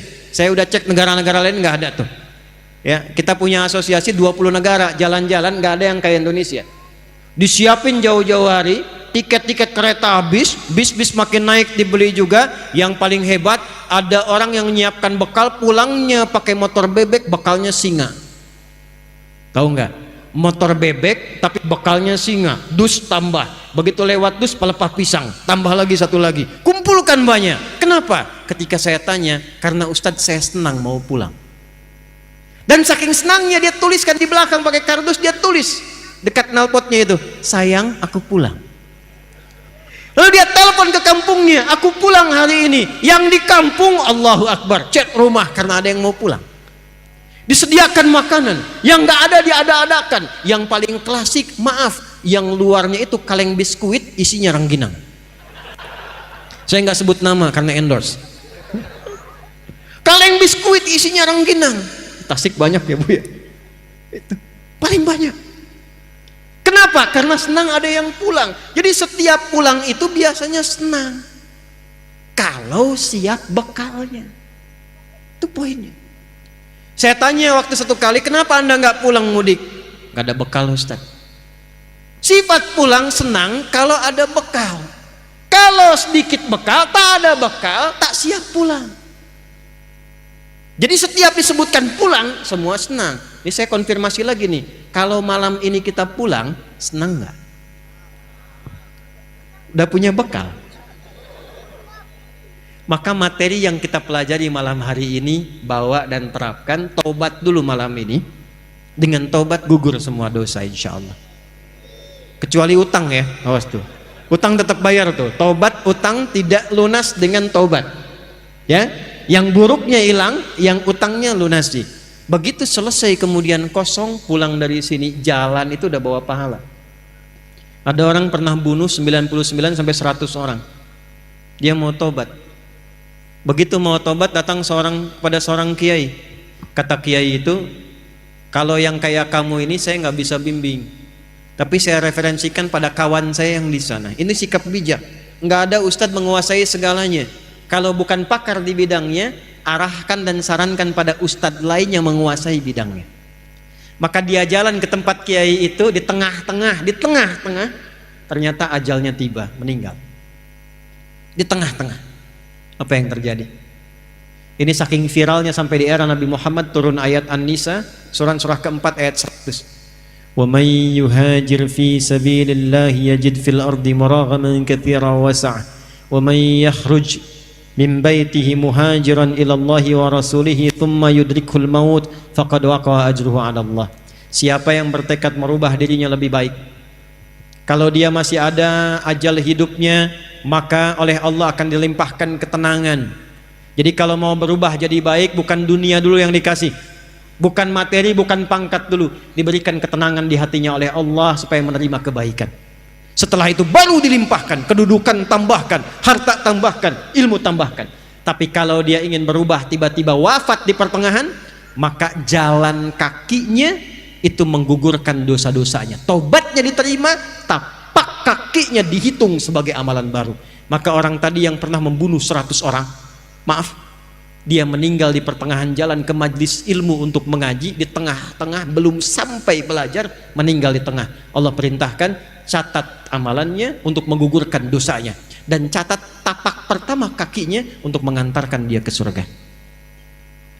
Ada yang pernah bunuh orang di sini? Gak apa-apa, mumpung ada Kapolda. Ada yang pernah bunuh orang? Gak ada. Maaf ya, Anda belum pernah bunuh orang, belum pernah berbuat keburukan seperti orang tadi. Sudah sampai ke tempat ini mengaji, sudah belajar, dapat materi, dapat ayat, dapat hadis, tinggal tobat, pulang, tunggu ajal menjemput, selesai. Kalau belum dengan semua ini yang Allah berikan, belum mampu membuat kita berubah, dengan cara apa lagi dikumpulkan oleh Allah untuk diberikan hidayah? Dan yang datang ini kan dipilih. Siapa yang meminta Anda ke sini? Saya hampir nggak kenal Anda semua, nggak kenal saya. Walaupun guru saya mengajarkan, saya punya kiai mengajarkan begini, nak, kalau kamu ngajar, tatap wajahnya satu-satu. Tatap. Nanti saat malam bangun tahajud, berdoa, bayangkan wajah-wajah itu. Kamu taubat, lalu mintakan ampunan dan kasih sayang Allah untuk semua yang ngaji, yang pernah ngaji dengan kamu. Dan minta sama Allah supaya yang disampaikan merasap ke hati mereka. Mintakan kebaikan kepada Allah. Saya tidak kenal dengan Anda pada umumnya, tapi yang terpilih hadir di sini, Anda siapa yang menggerakkan? Bukan karena Adi Hidayat nggak ada apa-apanya. Kalau bukan Allah yang berkehendak, mustahil Anda pengen datang dari jam 4. Ada yang bilang jam 2. Datang duduk-duduk nunggu, siapa yang menggerakkan? Kalau bukan Allah sayang pada bapak dan ibu, menggugurkan dosa, mengangkat derajat, untuk apa dikumpulkan kita duduk sampai malam hari ini? Bertakwalah kepada Allah, karena waktu pulang itu tidak kita ketahui. Bisa jadi Anda duluan, saya belakangan, bisa. Atau keadilan Allah terjadi, diputar, saya belakangan, Anda duluan, mungkin. Salah ya? Ya, ini saya kasih motivasi yang terakhir nih. Maaf, sampai jam berapa kita ini? 12, 10 ya. Nah, silakan etikap sampai jam 12. Saya habis ini selesai. Lihat sini. Ini kisah sering saya viralkan di berbagai tempat untuk motivasi. Saya sering nyampaikan cerita, bukan ngarang-ngarang, ini kisah asli. Ada seorang kakek tua. Sudah pasti kakek tua ya. Tinggalnya di daerah Pasar Rebo ke atas. Pekerjaannya sederhana, bukan pejabat, bukan orang kaya, tapi orang yang sangat viral di lingkungan langit. Itu bahasa singkatnya begitulah yang saya bahasakan. Dari mana bisa menyimpulkan demikian? Ini kakek cuma jagain musola di daerah, di desa. Tapi tiba-tiba datang orang Qatar ke tempat itu dan mengatakan, saya ingin merenov musola ini supaya menjadi lebih besar dan bagus. Saya cuma tanya pada Anda, tolong pikirkan tuh, di mana orang Qatar, dari Qatar ya, Qatar bukan Tanah Abang tuh, ya. Dari Qatar datang ke Pasar Rebo, ke kampungnya ke atas, bertemu dengan kakek itu dan mengatakan, saya pengen renov musola ini dan Anda yang harus merawatnya. Perhatikan cara Allah memuliakan seorang hamba. Sepakat kakek itu direnov. Begitu jadi dimaksimalkan mengerjakan amanah itu. Yang ngepel, yang ngelap, yang bersihkan, yang azan, yang qomat, yang imamin kakek itu. Yang luar biasa. Kamis nih, sama persis nih kita malam Jumat, Kamis ba'da asar. Beliau setelah menunaikan tugas sedang puasa, nunggu-nunggu buka. Berkhidmatnya di rumah Allah, bekerjanya karena Allah, hidupnya dimuliakan Allah, diwafatkan pun dalam keadaan terbaik, hari baik, sedang puasa di rumah Allah ba'da asar. Cuman tiduran di karpet dan cara wafatnya indah, merem-melek nunggu buka, meninggal. Ya ayyatuhan nafsul mutmainnah, pulang. ketika dia berniat mendekat kepada Allah, diwafatkan di tempat dia bertugas dalam keadaan termulia, mengenakan pakaian terbaiknya, sedang ada di rumah Allah, selepas dia sholat, sedang berpuasa, nunggu berbuka, tidurnya enak banget, merem melek, meninggal. Tuh hati-hati belakang tuh, saya lihat tuh ada yang merem melek tuh ya. Lihat itu. Maka saya mau katakan setelah ini kita berdoa, pulang ke tempat masing-masing, istiqomah di jalan Allah. Ya, sama Allah dekati sholat yang baik mulai sekarang. Perbaiki di keluarga, jangan Anda bahagia tenang duduk ternyata di rumah belum selesai. Sama istri masih saling cemberut-cemberutan, sama anak belum selesaikan. Pulang dari sini islah. Dengan tetangga selesaikan. Supaya tugas kita selesai saat pulang nyaman. Terakhir, untuk teman-teman di TNI, di Lanut ini khususnya. Kemudian juga ada yang Allah berikan kemuliaan dengan seragamnya di Polri, Kejati, pengadilan dan yang lain-lain sebagainya. Seragam itu bukan hanya kehormatan dunia, Pak. Tapi itu persaksian yang dibawa ketika menghadap kepada Allah Subhanahu wa taala. Dan berbahagialah di posisi Bapak ini, ternyata seragam itu dihargai tinggi oleh Allah Subhanahu wa taala. Ketika dikenakan pada nilai kebaikan, dia yang menjadikan status kita terhormat di hadapan Allah.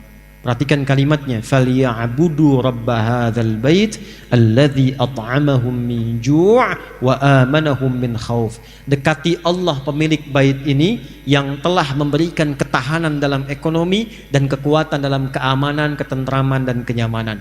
Para ulama ada beberapa yang menafsirkan orang-orang yang tugasnya menjaga ketentraman, keamanan, kenyamanan demi masyarakat itu tenang, bisa ibadah tenang, baca Quran tenang, kerjanya tenang, ibadahnya nyaman dan dikenakan seragam itu, maka dia masuk dalam kategori jihad fi sabilillah. Kalau wafat, seragam itu mengantarkan dia terhormat di hadapan Allah Subhanahu wa taala. Tapi ketika seragam itu dilumuri dengan nilai-nilai maksiat, maka itu yang merendahkan dia di hadapan Allah Subhanahu wa taala. Karena itu sekarang kita akan saling mendoakan. Kita doakan sama-sama, masyarakat saling mendoakan. Kemudian yang Allah titipkan amanah dengan ilmu seperti kami para ulama, kita doakan supaya diikhlaskan, mencerahkan, menyatukan. Ya, saya harap terutama musim-musim sekarang jangan terpecah belah. Saya ulang, ini tegas saya sampaikan, jangan terpecah belah, jangan saling merendahkan. Kita doakan karena yang paling penting itu NKRI-nya. Ulama kita, pejuang kita telah mengeluarkan keringat, darah, air mata untuk melahirkan negara kesatuan Republik Indonesia. Jangan kemudian kita terpecah, jangan kita teradu domba, kita kokoh dekati Allah. Silahkan masing-masing punya pilihan masing-masing, tapi jangan merendahkan satu dengan yang lainnya. Siap? Takbir. Baik, malam ini live. Yang nonton kita sedunia nonton insya Allah. Dan ada satu spesial, ahli-ahli Quran yang sekarang sedang live, mereka keluar dari goa. Dari goa di Sulawesi. Kami punya program pendidikan untuk calon imam, calon khatib, calon da'i. Ini sedang nonton live kita semua di Sukabumi, Hubud Dunia. Sukabumi bahasa Arabnya Hubud Dunia.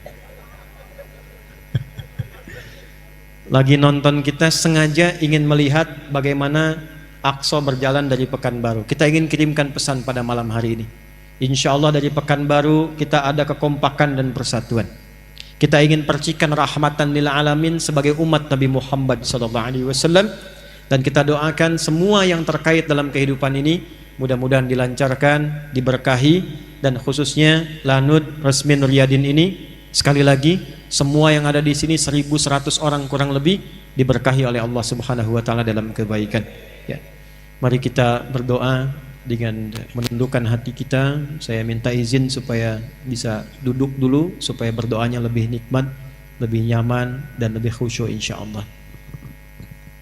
Bismillah. Astaghfirullahalazim, astaghfirullahalazim, astaghfirullahalazim, alladzi la ilaha illa huwal hayyul qayyum wa natubu ilaih. Allahumma la ilaha illa anta subhanaka inna kunna minadh dhalimin. اللهم نحمدك حمدا كما علمتنا أن نحمدك ونشكرك شكرا كما علمتنا أن نشكرك أنت المقدم وأنت المؤخر بيدك الخير إنك على كل شيء قدير اللهم نصلي ونسلم على حبيبك الكريم رسولك المصطفى الأمين نبينا وسيدنا محمد وعلى آله وصحبه أجمعين ربنا لا تدع لنا في مقامنا هذا وفي كل مقام ذنبا إلا غفرته. Ya Allah, jika ada pendosa hadir di lingkaran majlis ini, maka jangan biarkan ia pulang kecuali Engkau telah gugurkan seluruh dosa-dosanya. Allahumma alif ya Allah qalbahu ya arhamar rahimin liyatuba ilaika taubatan nasuha. Ya Allah, kalau ada pelaku maksiat di tempat ini, mohon sentuh hatinya, lembutkan jiwanya agar mau bertobat sebelum ia wafat dan kembali kepadamu ya arhamar rahimin. Wala hamman illa farajtah. Jika ada di antara jamaah yang datang membawa kegelisahan, jangan biarkan ia pulang kecuali Engkau telah tenangkan keadaan hatinya. Oleh asiran illa yassartah. Jika ada di antara kami yang Kau uji dengan kesulitan seberat apapun di rumah tangganya, pekerjaannya, kehidupan sosialnya, maka mohon ya Allah, angkat dan hilangkan seluruh kesulitannya. Wala maridan illa syafaitah. Jika ada di antara kami yang Kau uji dengan penyakit seberat apapun, maka mohon angkat dan sembuhkan penyakitnya. Allahumma idza kana hunalikal aba wal ummahat ya Allah yusabbibul isyan fi auladihim ya Allah, Allahumma afu anhum waghfir lahum ya arhamar rahimin.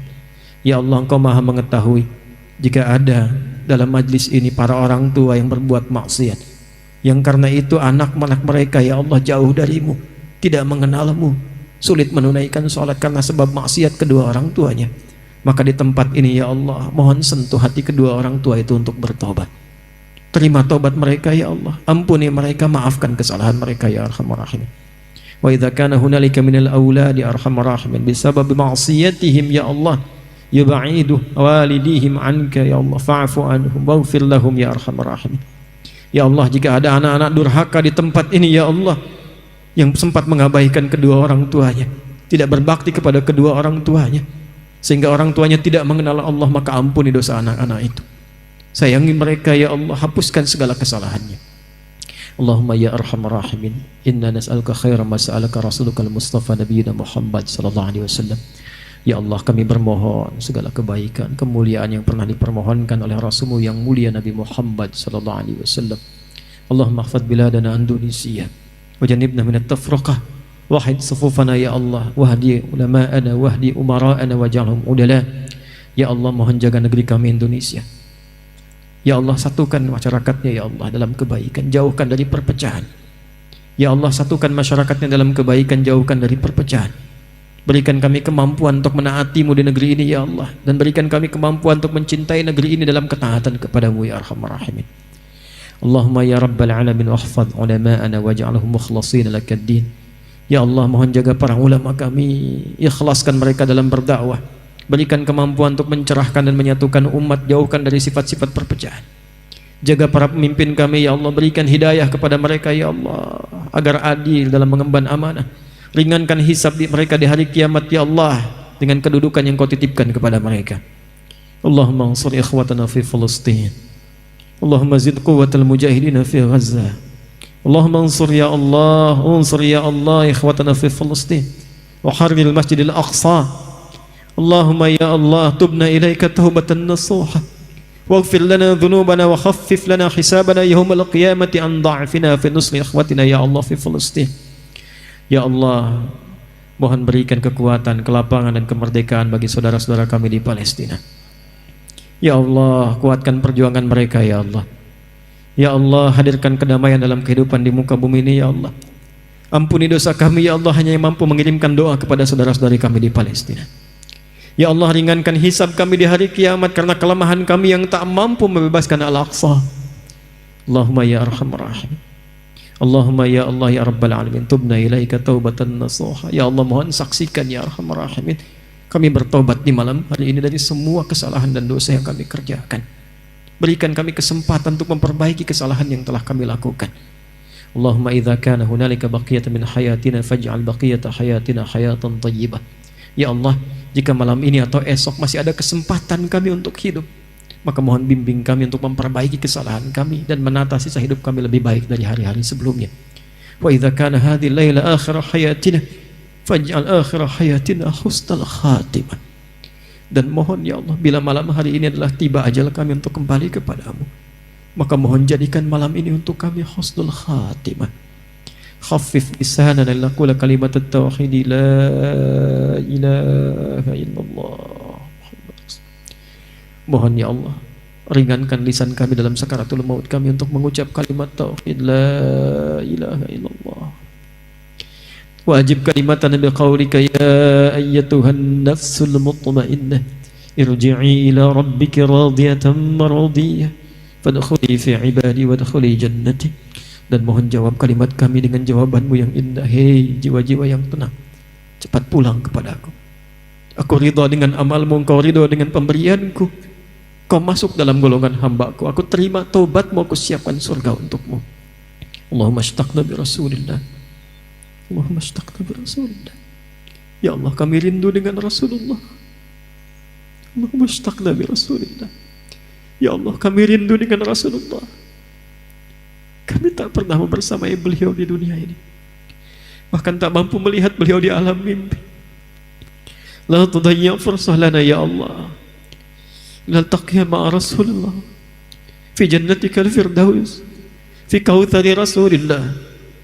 Ya Allah, mohon jangan hilangkan kesempatan bagi kami untuk menatap Rasulullah di jannah-Mu ya Allah, di telaga kautsarnya ya Allah.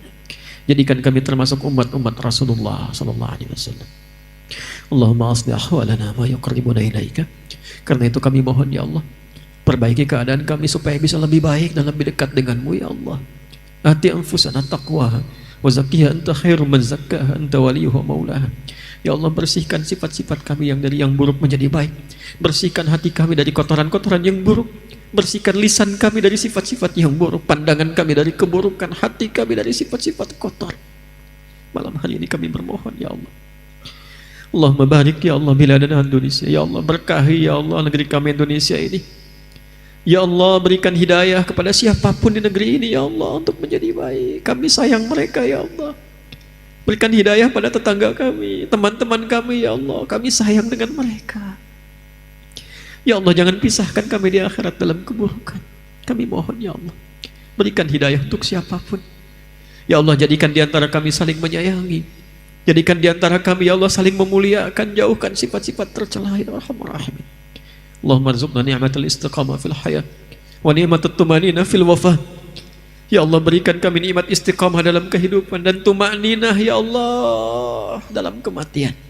Jadikan kematian indah bagi kami seperti kami mengalami kehidupan yang indah. Allahumma rabbana atina fid dunya hasanah wa fil akhirati hasanah wa qina adzabannar. Fir amwatana ya Allah, kafir anhum sayyi'atihim wa nawwir quburahum. Ya Allah, jika ada orang tua kami, kerabat kami, ayah ibu kami telah mendahului kami mohon ya Allah, sebagaimana Engkau muliakan di dunia untuk mereka, muliakan mereka di alam kuburnya. Terangi kubur mereka ya Allah.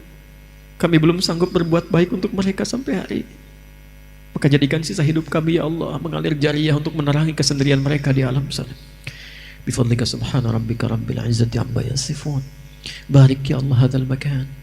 Ya Allah, dengan sifat-Mu yang mulia pemberi berkah, berkahi tempat ini ya Allah. Allahumma berkahi ya Allah tempat ini lanu nusmin riyadin ya Allah. Jangan biarkan ada satu maksiat terjadi menetes di tempat ini ya Allah. Jadikan ini sebagai bukti kami pernah bersujud di tempat ini ya Allah. Ya Allah, berkahi siapapun yang mendirikan tempat ini. Berkahi siapapun yang membangun di tempat ini. Berkahi keluarga mereka ya Allah. Jika sakit mohon sembuhkan, jika sulit mohon ringankan, jika gelisah mohon tenangkan, dan pancarkan kebahagiaan itu bagi kami semua yang hadir saat ini. Wa akhiru da'wana subhanakallahumma rabbana wa bihamdika nasyhadu an la ilaha illa anta nastaghfiruka wa natubu ilaik. Wa akhiru da'wana alhamdulillahi rabbil alamin.